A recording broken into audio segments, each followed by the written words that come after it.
पर्वत वो सबसे ऊंचा, हम साया आसमां का। पर्वत वो सबसे ऊंचा, हम साया आसमां का। वो संतरी हमारा, वो पासवा हमारा हमारा। सारे जहां से अच्छा हिंदुस्तान हमारा हमारा, सारे जहां से अच्छा।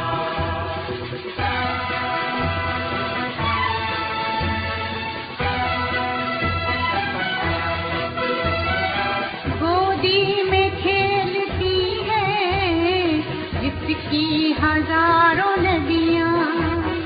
गोदी में खेलती है जिसकी हजारों नदियां। गुलशन है जिसके दम से रश के जीना हमारा हमारा। सारे जहां से अच्छा हिंदुस्तान हमारा हमारा, सारे जहां से अच्छा।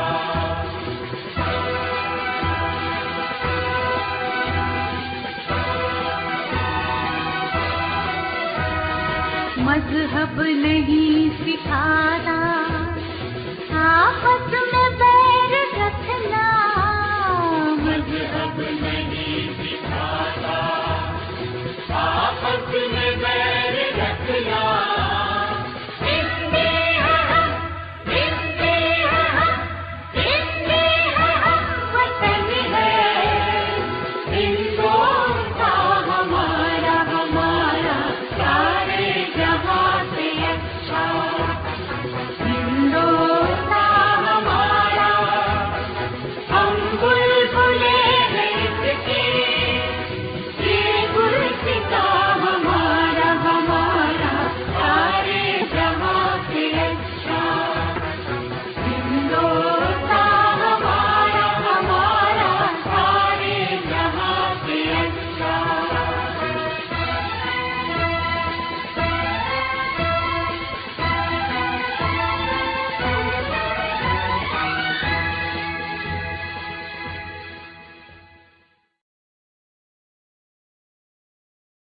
मौलाना आजाद की तस्वीर, बहादुर शाह जफर, सुभान अल्लाह, उनकी तस्वीर।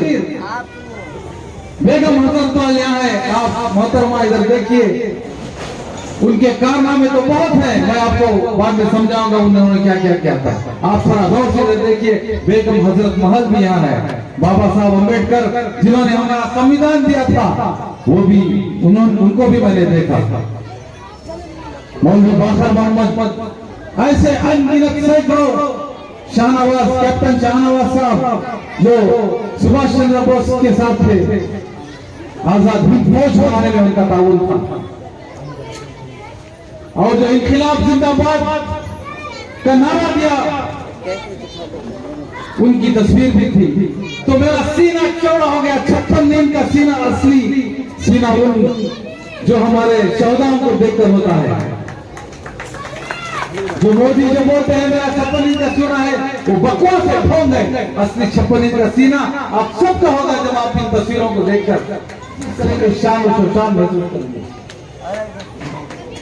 बेगम हजरत महल जो यहाँ पर उनकी तस्वीर है, उन्होंने और झांसी लक्ष्मीबाई ने घोड़े पर सवार होकर अंग्रेजों का मुकाबला किया था और अपनी जान देकर इस मुल्क को आजादी की जंग में शामिल थे। अशफाकुल्लाह खान शहीद से जब आखिरी ख्वाहिश उनकी पूछी गई तो उन्होंने कहा कि अगर बार बार जन्म लेने का होता तो मैं इस सरजमीन के लिए पैदा होकर, इस सरजमीन की आजादी का लड़कर, इस सरजमीन के लिए मैं अपनी जान देना चाहता हूं। तो यह है उन शहीदाओं की शान और शौकत, उनका जोश, जज्बा, जुनून। मंगल पांडे और मौलवी बाखर मोहम्मद को तोप के गोले से उड़ाया गया था, लेकिन उन्होंने कभी भी माफीनामा नहीं मांगा। लेकिन आज जो सावरकर को, जो वीर सावरकर कहकर उसकी शान बढ़ाते हैं। उसने काले पानी के सजा पाकर चंद सालों में माफीनामे लिखकर अंग्रेजों के तलवे चढ़ने लगा था। तो भाई बुजुर्गों, दोस्तों, ऐसी कुर्बानियों से हमें आजादी मिली थी। यहाँ पर नौजवान भी हैं, बुजुर्ग भी हैं, मोहतरमा भी हैं। हमें फिर से एक आजादी की जंग लड़ने की आज जरूरत है। हम यहां से जंग आजादी का ऐलान करते हैं।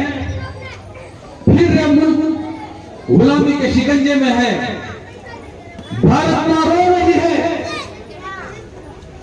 अभी हमने हमारा तराना गाया, सारे जहां से अच्छा हिंदुस्तान हमारा, मजहब नहीं सिखाता आपस में बैर रखना, हिंदी है हम, वतन है हिंदुस्तान हमारा। कितने प्यारे बोल हैं।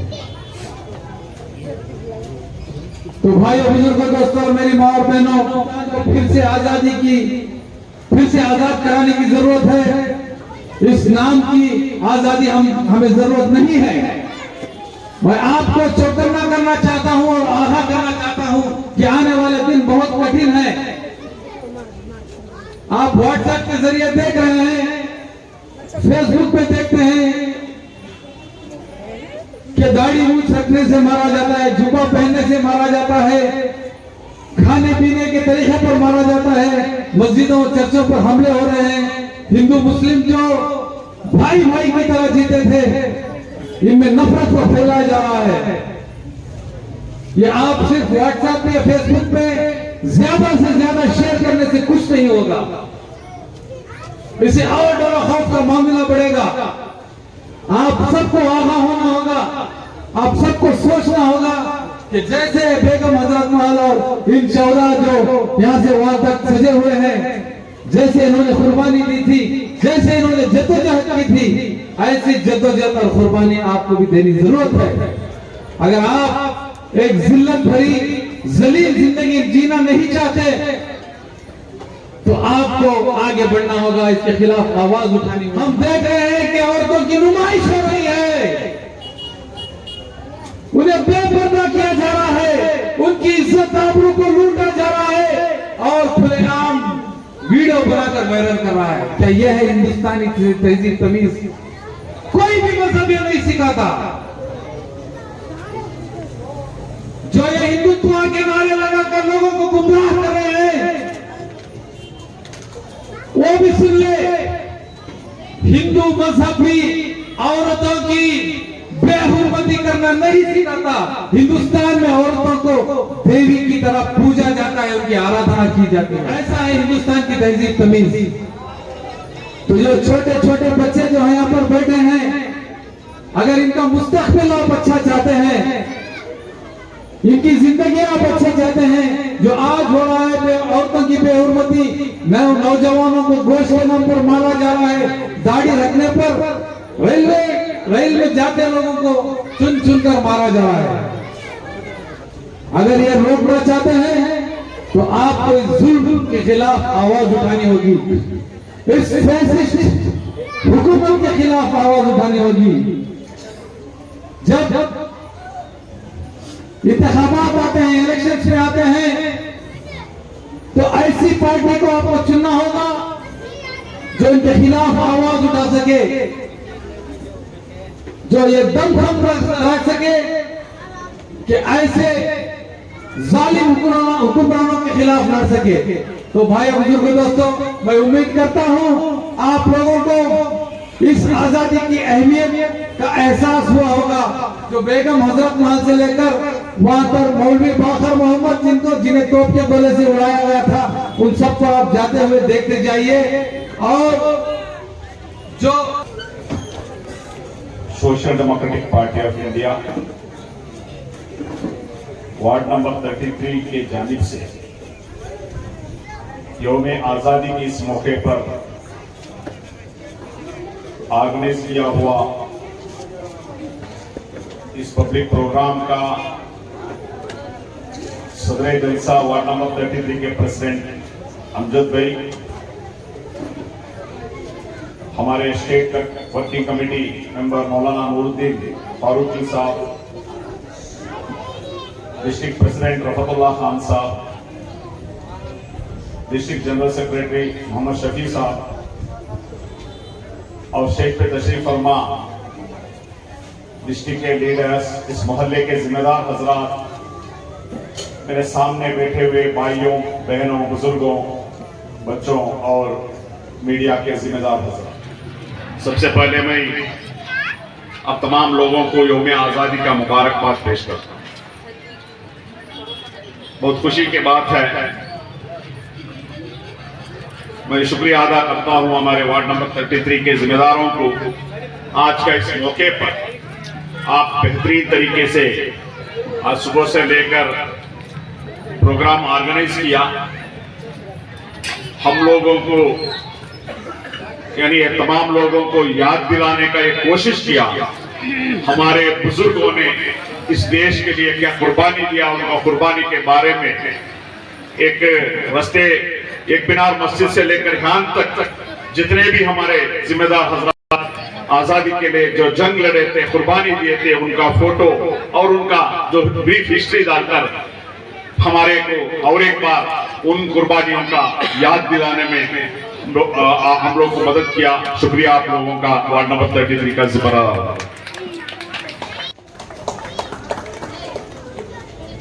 भाइयों बुजुर्गों माँ बहनों, हम जिंदा, हम सब तमाम लोग जिंदा है ना? क्या खामोश होगी? जिंदा है नहीं? तो जिंदा होने का एक सबूत जो है इस देश में, हम जिंदा होने का एक सबूत है कि हर नाइंसाफी का खिलाफ, हर जुल्म का खिलाफ खड़े होना, उसके लिए बात करना, उसके लिए जद्दोजहद करना। देखिए, आज खुशी के साथ हम यौम आजादी का दिन बना रहे हैं। जैसा कि इधर बात आया, सुबह से लेकर अब तक हमारा प्रोग्राम, अलग अलग प्रोग्राम किया, फ्लैग होस्ट किया, मिठाई बांटे, खुशियां मनाई। क्या इस देश को आजादी दिलाने में जो जद्दोजहद हुआ, जो कुर्बानियां हुआ, हजारों लाखों लोग शहीद हुए, इनके बारे में सोचे या फिक्र करें, इनके लिए दुआ करें। हम आजादी से बहुत आसान से आजादी मिले ऐसे समझते हैं, ऐसा नहीं है भाई। लगातार 300 साल, कितने 300 साल जद्दोजहद की है। शहीद मिलत टिप्पू सुल्तान रहमतुल्लाह अलैह से लेकर बहादुर शाह जफर साहब से लेकर भगत सिंह से लेकर सुभाष चंद्र बोस को लेकर महात्मा गांधी जी, नेहरू जी के तब तक अब्दुल कलाम आजाद, हजरत ख्वान तक की जितने भी लोग, हजारों नौजवान, हजारों जो हमारे आर्मी के लोग जद्दोजहद करने के बाद 300 साल मुसलसल जद्दोजहद होने के बाद हमारे को हम आजादी मिली। आजादी मिलने के बाद जो अभी 77-75 साल से जो हुकूमत होने का, इस हुकूमत में जो लोग, जो जिम्मेदारों ने, जो बुजुर्गों ने हम लोग को आजादी दिलाए थे, उनका एक ख्वाब था, एक सपना था, एक सोच था, एक फिक्र था, इस देश का हर बासिंदे खुशहाली के साथ बेहतर जिंदगी करे, तवफ़ुज़ के साथ जिंदगी करे और आजादी के साथ जिंदगी करे। मगर बहुत अफसोस होता था, आजादी के अमृत महोत्सव बनाए हमने, क्या हकीकत में इस देश का बाशिंदों को आजादी मिला है? क्या इस देश का मुसलमानों को आजादी मिला है? क्या इस देश का दलितों को आजादी मिला है? क्या इस देश का आदिवासियों को आजादी मिला है? क्या इस देश का औरतों को आजादी मिला है? बहुत फिक्र से हम लोग सोचना चाहिए। हम देख रहे हैं मणिपुर इस देश का एक रियासत है, लगातार 3 महीनों से दंगा फसाद चलने का है। 300 से ज्यादा लोगों को कत्लेआम किया गया, 70,000 लोग बेघर हो गए, 300 से ज्यादा चर्चों के ऊपर हमला हुआ, डेमोलिश किया गया। देवलों के ऊपर भी 17 देवल भी तोड़ा गया। हमारे माँ बहनों का इज्जत लूटा गया, उनका कपड़े निकालकर एक रैली के शक्ल से लेके जा रहे हैं। इस देश क्या हालात, किस हालात में, किस आजादी में हम जिंदगी कर रहे हैं 3 महीने से। क्या इस देश में 140 करोड़ रहने वाले इस देश में इस बेहतरीन आर्मी है, पुलिस सिस्टम है, उसके बावजूद भी क्यों रोका नहीं जा रहा है इस दंगे फसाद? हमारे प्रधानमंत्री नरेंद्र मोदी जी अमेरिका टूर जाते हैं, कायरो को जाते हैं, दुबई को जाते हैं, फ्रांस को जाते हैं 3 महीने के दरमियान में। जो रियासत एक इनकी ही रियासत में दंगे फसाद चल रहा है, नरेंद्र मोदी जी वहां एक विजिट नहीं करते, पार्लियामेंट में उसका एक डिबेट करने के लिए मौका नहीं देते। हरियाणा में मुसलमानों के ऊपर जो दंगा फसाद चल रहा है, आपको भाई बताना चाहता हूं नौजवान साथियों, बीजेपी का एक लीडर का वीडियो आप बयान आप देखे होंगे। उस वीडियो में वो कहते हैं ये जो हरियाणा का जो दंगा फसाद जो है ये एकाएक नहीं हुआ है, 3 महीने से साजिश चलने का था। वहां के बजरंगियों को राइफल बटा गए, वहां के जो बजरंगियों को 25,000 तलवारें बांटकर साजिश के साथ मुसलमानों का कत्लेआम करने का एक साजिश, उसका नतीजा ही है मस्जिद के अंदर घुसकर हमारे मौलाना को कत्ल किया, नौजवान मौलाना आलिम दीन। मगर अफसोस इस बात की, जैसा कि सानिया ने इधर बताए, कहां है हमारे उलमाए किराम, क्यों आवाज नहीं आता आपसे? बहुत अफसोस होता है मुझे। क्या यही उलमाए ने सिखाए थे इस देश के लिए? इस देश के लिए हजारों हमारे उलमा शहीद होकर इस देश को आजादी दिलाए। उस आजादी के मुल्क में मस्जिद में घुसकर एक आलिम को मारा जाता है, एक भी आलिम आवाज नहीं उठाते। बहुत दर्द होता है मुझे। कहा है एसडीपीआई ने एक प्रोटेस्ट, एक आवाज उठाने के लिए उदयगिरी सर्कल में हम लोग एहतजाज करें। मैं पूछना चाहता हूं मैसूर के उलमाए को, कितना उलमा इस प्रोटेस्ट में शिरकत करे? मैं आज भी आवाज देता हूं मैसूर के उलमाए कराम को नाइंसाफी के खिलाफ, क्योंकि आज हरियाणा में चल रहा है, महाराष्ट्र में चल रहा है, असम में चल रहा है, कल मैसूर में भी होने का है। उस दिन दूर नहीं है।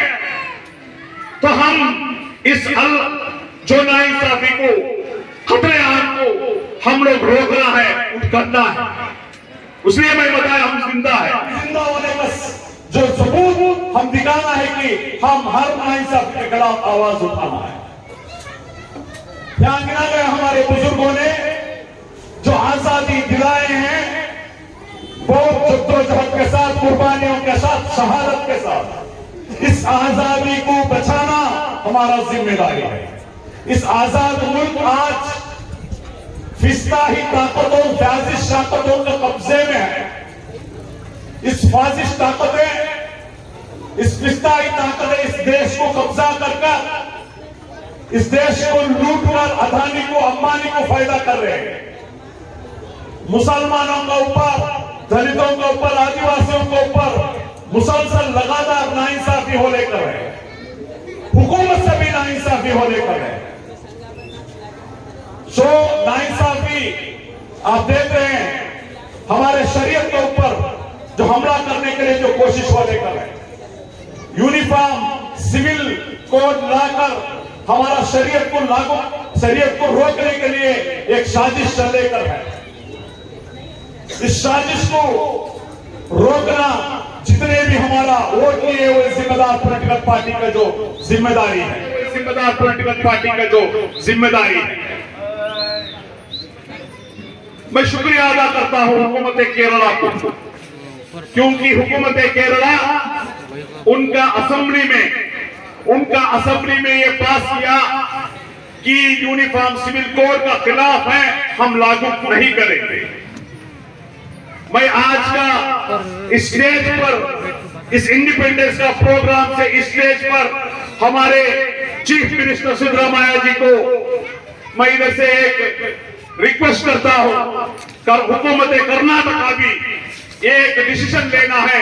असेंबली के अंदर कर्नाटक में हम यूनिफॉर्म सिविल कोड को लागू करने को नहीं देंगे और इसका खिलाफ हम उनके कर हम प्रोटेस्ट करेंगे। क्यों है बताना चाहता हूं, मैंने भाइयों बुजुर्गों दोस्तों याद दिलाना चाहता हूं मैं कर्नाटका असेंबली इलेक्शन को। जो हुकूमत आज कर्नाटका में है ये आपका और दलितों का बदौलत है। जो वोट कांग्रेस ने वोट दिया है उस वोट में 60% वोट जो है मुसलमान और दलितों ने दिया, SC/ST ने दिया। 70 लाख मुसलमान वोटरों में 50 को 5 लाख मुसलमानों ने वोट दिया। ये बात उसमें 50 लाख वोट कांग्रेस को मिला है।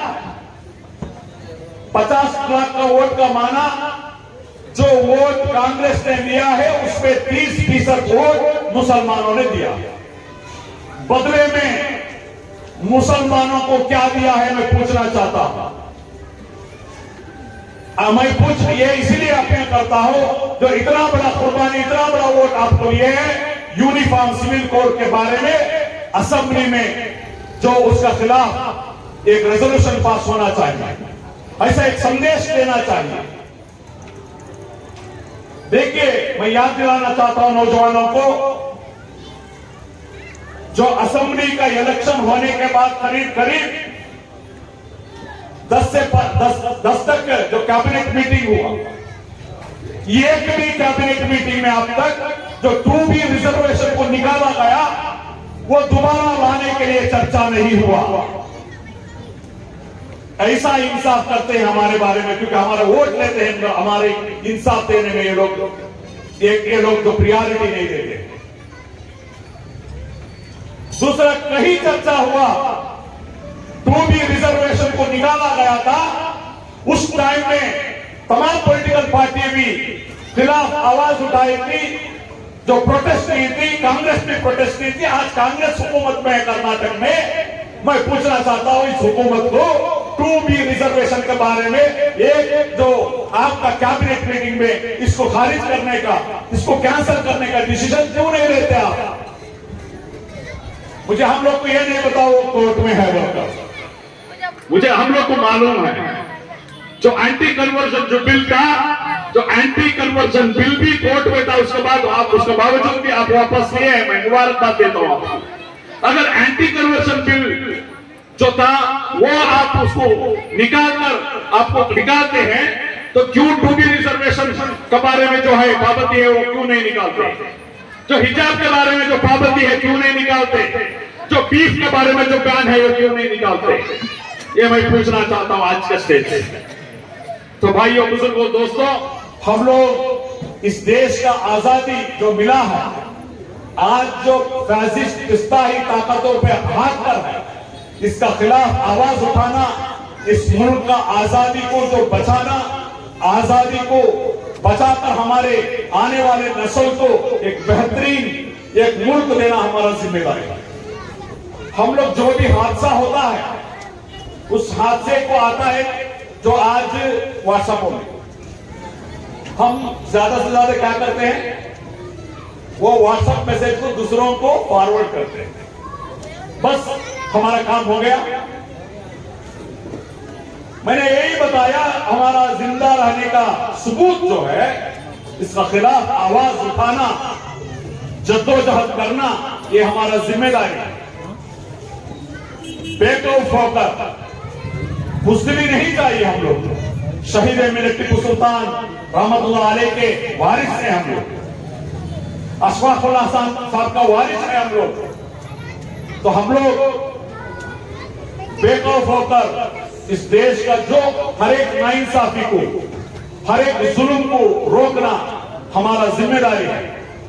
हर जो भी नाइंसाफी होने का कोई भी कौम का ऊपर हो, चाहे वो दलितों का ऊपर हो, चाहे वो मुसलमानों का ऊपर हो, चाहे वो आदिवासियों के ऊपर हो, इस देश का किसी जात के ऊपर भी अगर नाइंसाफी होने का है, जुल्म होने का है, तो इसका खिलाफ आवाज उठाना हमारा जिम्मेदारी है, हमारा फर्ज। तो भाइयों, ज्यादा वक्त नहीं है, बहुत सारे मुकर्रिरीन आपके सामने बहुत सारे बातें किए, कोई आए कोई नहीं आए, कोई बात करे ना ही बात करे, आखिरी दम तक, आखिरी दम तक कोई नहीं आए, कोई बात करे ना ही बात करे, आखिरी दम तक, आखिरी दम तक इस देश का नाइंसाफी के खिलाफ, जुल्म के खिलाफ आवाज उठाने वाला एक पार्टी अगर है तो social democratic party of India. आखिरी दम तक हम लोग जद्दोजहद करेंगे, क्योंकि इस देश का बाशिंदे होकर हमारा जिम्मेदारी हम महसूस करते हैं। एक पॉलिटिकल पार्टी के नाते, एक ऑपोजिशन पॉलिटिकल पार्टी के नाते हम लोग, हमारा जिम्मेदारी हम लोग निभाना, क्योंकि मर के हम अल्लाह को भी जवाब देना है। तो इसलिए मैं उम्मीद करता हूं आज का इस महफिल से, आज का इस मौके पर एक अहद लेकर, जितने भी लोग मेरा आवाज सुन लेकर है, एक अहद लेकर जाना है। जानवर भी जिंदगी करता है, हम इंसान, तो इंसान के नाते हम लोग हमारे हर बाशिंदे को तवफ़्फ़ुज़ के लिए काम करना, हर बाशिंदे का बेहतरीन के लिए काम करना, इस मुल्क का डेवलपमेंट के लिए काम करना, इस मुल्क का अमन के लिए काम करना हमारे साथ जिम्मेदारी समझकर, कम से कम हमने अल्लाह ताला 24 घंटा दिया है, अल्लाह ताला हमें 24 घंटा दिया है। मैं ये नहीं बोलता कि 24 घंटा आके काम करो, आपका काम धंधा छोड़कर, आपका काम धंधा छोड़कर, आपका फैमिली का काम छोड़कर, आपका रश का टाइम छोड़कर, कम से कम हम वेस्ट करते हैं चाय के दुकानों के पास, उधर इधर टीवी देखकर बहुत वक्त हम जो जाया करते हैं। ये जो जाया करने का जो वक्त है, ये हमारे हमारे नस्लों को बर्बाद करेगा, याद रखियो। हमारे नस्लों को बर्बाद करेगा, याद रखियो। आज हम हमारा वक्त जाया कर रहे हैं ना, इस वक्त का जाया करने से हमारा जो नस्ल बर्बाद होगा, हमारे नस्लों को बचाना हमारा जिम्मेदारी है। इसलिए जाया करने से हमारा जो नस्ल बर्बाद होगा, हमारे नस्लों को बचाना हमारा जिम्मेदारी है। इसलिए कम से कम इस देश के लिए, इस देश का अमन के लिए, जो जद्दोजहद करने के लिए, इंसाफ कायम करने के लिए कम से कम एक दिन में 2-3 घंटे लगाओ। किसी तरीके से आपको क्या क्या तरीका, बोलने वाले तो बोलो, लिखने वाले तो लिखो, जद्दोजहद करने वाले तो जद्दोजहद करो, समझाने वाले को समझाने करो।